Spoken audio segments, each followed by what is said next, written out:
no Senhor Jesus, que Deus abençoe abundantemente a tua vida. Meu nome é Pastor Devanildo e eu vim trazer aqui para você uma palavra abençoada para abençoar o seu dia, tá bom? Se você tem a sua Bíblia, abra conosco aí no livro de Lucas, Lucas 6, a partir do versículo 7. Diz a Bíblia assim, olha: os escribas e os fariseus observavam-no, procurando ver se ele faria uma cura no sábado, a fim de acharem de que o acusar. Naquela época, como também nos dias de hoje, as pessoas guardavam o dia de sábado. O dia de sábado não podia se empreender nenhuma obra, segundo a lei de Moisés. Eles não podiam fazer nada, não podiam trabalhar. Era um dia que era para ser voltado a Deus, mas muitas das vezes não era voltado a Deus, era voltado para a própria pessoa. Porque a obra de Deus, ela consiste em socorrer aquele que está aflito. Essa é a obra de Deus. Você vê que durante toda a história da Bíblia, Deus, ele sempre socorreu ao necessitado. Aliás, ele ainda fala sobre o verdadeiro jejum. Que o verdadeiro jejum é aquele que agrada a Deus. Na realidade, o jejum que agrada a Deus é cuidar das viúvas, cuidar daqueles que sofrem, daqueles que padecem. Naquela época, se alguém empreendesse uma obra no sábado, era considerado herege, era considerado um delito grave. Jesus então estava pregando no templo, e ali haviam pessoas que necessitavam do socorro de Deus, necessitavam de um milagre, de uma cura. Havia no meio dessas pessoas um homem que há anos tinha a mão mirrada. Naquela época era assim: quando a pessoa tinha uma doença, ela era colocada à parte da sociedade. Não é como hoje. Hoje você vê, se a pessoa tem uma doença, a maioria das outras pessoas acolhe ela. Ela recebe orações, ela recebe um tratamento. Naquela época não era assim não, porque eles consideravam que a pessoa que tinha uma doença, ela era castigada por Deus, que aquela pessoa tinha feito algo muito grave e que Deus está virado com aquela pessoa. Ela era colocada à parte, à margem da sociedade. Agora pensa um homem. Normalmente o homem é o provedor da família, aquele que provém o sustento. Normalmente o homem, ele é o cabeça da família. Agora você vê, esse homem, ele não podia ser nada. Ele não podia ser herdeiro dos pais. Ele não podia trabalhar, porque ele tinha as mãos mirradas. Ele vivia à margem da sociedade, na humilhação.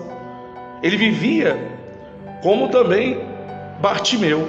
Bartimeu vivia da mesma forma, humilhado, jogado de lado, desprezado. As pessoas olhavam para Bartimeu com rancor, olhavam para Bartimeu como se estivesse olhando para o próprio diabo, para o mal. É assim que eles olhavam para Bartimeu e para esse homem na mão ressequida. Diz a Bíblia que Jesus, ele se compadeceu dele. Só que os fariseus estavam ali cercando Jesus para ver se Jesus curava. Olha só a pressão que estava sobre Jesus e sobre esse homem. Mas olha o que diz a Bíblia aqui, ó, no versículo 8. Mas ele, conhecendo-lhe os pensamentos, disse ao homem da mão ressequida: levanta-te. Você vê que a primeira coisa que Deus disse para ele, olha, levanta-te, fica de pé, toma uma atitude. Você vê que Deus, ele quer que nós tomemos uma atitude diante dos problemas. Deus não quer que você fique esperando acontecer. Aliás, nós temos um exemplo na Bíblia de um homem que esperou acontecer. De um homem que esperou acontecer e veio notícia ruim, ao invés de vir uma notícia boa. Ele estava, diz a Bíblia, que ele estava sentado como quem espera. Ele estava sentado esperando notícia dos filhos dele. E diz a Bíblia que porque ele estava sentado como quem espera, quando veio a má notícia para a vida dele, ele caiu e morreu. Você vê que a Bíblia diz que nós não devemos esperar acontecer. Nós devemos fazer acontecer. Devemos fazer um milagre acontecer na nossa vida. Como, pastor? Tomando uma posição de fé, não arredando o pé para Satanás, não deixando Satanás fazer na tua vida o que ele deseja, o que ele quer. Toma uma postura, uma posição. Ele diz lá, ó, no versículo 8, olha: levanta-te e vem para o meio. Você vê que Deus, Ele não quer só que você levante, porque só se levantar, só tomar uma atitude, é muito fácil. Deus, Ele quer que você tome uma atitude e que você venha para o meio, que você venha para o centro da vontade de Deus, porque no centro da vontade de Deus é que está tudo aquilo que você deseja. O que você deseja? Você deseja um casamento abençoado? Você deseja ser feliz na vida sentimental? Você deseja ser feliz na vida financeira? É isso que você deseja? Está dentro do centro da vontade de Deus. Você tem que vir para o centro da vontade de Deus. O que quer dizer, pastor, centro da vontade de Deus? Quer dizer que você vai fazer aquilo que Deus mandar, aquilo que Deus te falar. Se você olhar na Bíblia, há vários exemplos de homens que ouviram a voz de Deus e por isso Deus abençoou a vida deles. Você vê Gideão, diz a Bíblia que Gideão, ele foi chamado por Deus para libertar Israel. Diz a Bíblia que ele chamou todo Israel para lutar, foi uma multidão. Deus falou assim: não, é muita gente, manda os covardes embora, manda aqueles que não acreditam embora, manda todo mundo embora. Ficou só 300 homens. Deus falou que com esses 300 homens, Gideão, que você vai vencer, você vai enfrentar e você vai vencer. Gideão podia ter dito: Senhor, mas como que eu vou enfrentar essa multidão dos midianitas, com 300 filisteus, com 300 judeus, aliás, com 300 homens de Israel? Como é que eu vou vencer?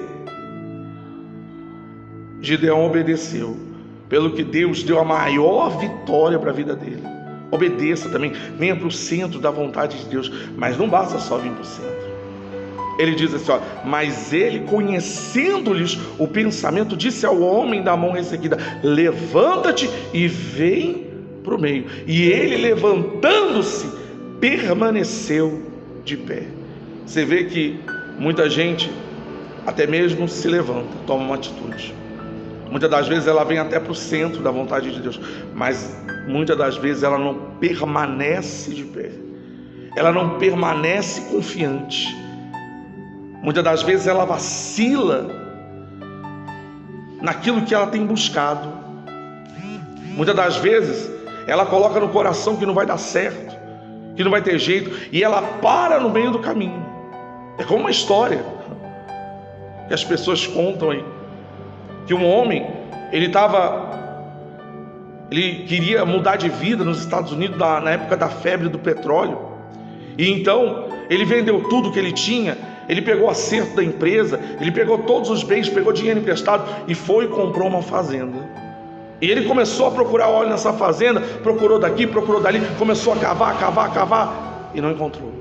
Passou 1 ano, 2 anos, e ele já endividado, já não aguentava mais. Ele falou assim: olha, então sabe o que eu vou fazer? Eu vou vender, eu vou desistir, eu vou parar. Então o que ele pegou? Ele pegou, vendeu a fazenda com tudo que tinha, conseguiu um dinheiro e pagou as pessoas que ele devia, ficou devendo, voltou ao antigo emprego dele, que ele vendia carros.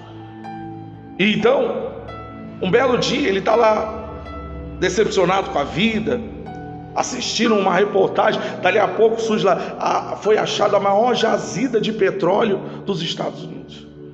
Ele então fica impressionado, começa a olhar a reportagem e começa a dizer assim: olha, nossa, que bacana, onde é que foi achado? E de repente as lágrimas começam a escorrer no rosto dele. Ele reconhece o homem que ele tinha vendido a fazenda dele. E então a repórter pergunta para esse homem assim: olha, foi difícil para você conseguir achar? Essa é a maior jazida de petróleo, foi difícil? O homem então responde: não, eu só precisei cavar mais 1 metro. Você vê que às vezes você está a 1 metro da sua vitória, você está a mais uma oração da sua vitória, você está a mais um jejum da tua vitória. Não desista, não abaixe a cabeça, não entregue os pontos, permaneça de pé, permaneça na fé, permaneça com Deus, permaneça no centro da vontade de Deus, porque mais dia, menos dia, Deus vai trazer a tua vitória, como está escrito ali, no versículo de número 9. Então Jesus disse a eles: que vos parece? É lícito no sábado fazer o bem ou mal, salvar a vida ou deixá-la perecer? E fitando todos ao redor, disse ao homem: estende a mão. E ele assim fez, e a mão lhe foi restaurada. Porque no centro da vontade de Deus é muito fácil ser abençoado.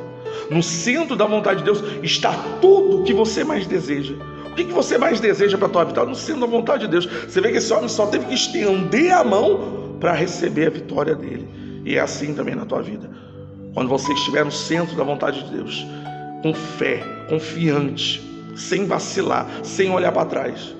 Como Jesus disse, que aqueles que olham para trás, colocam a mão no arado e olham para trás, não são dignos do reino de Deus. É isso que ele queria dizer. Que aqueles que colocam a mão no arado e começam a olhar para trás, começam a olhar para os problemas, para as dificuldades, eles nunca vão alcançar, eles nunca vão conseguir. Por isso que Jesus disse para esse homem: agora estende a mão. Quando você estiver no centro da vontade de Deus, a única coisa que você vai ter que fazer é estender a mão para receber. Fique no centro da vontade de Deus. Esteja no centro da vontade dele.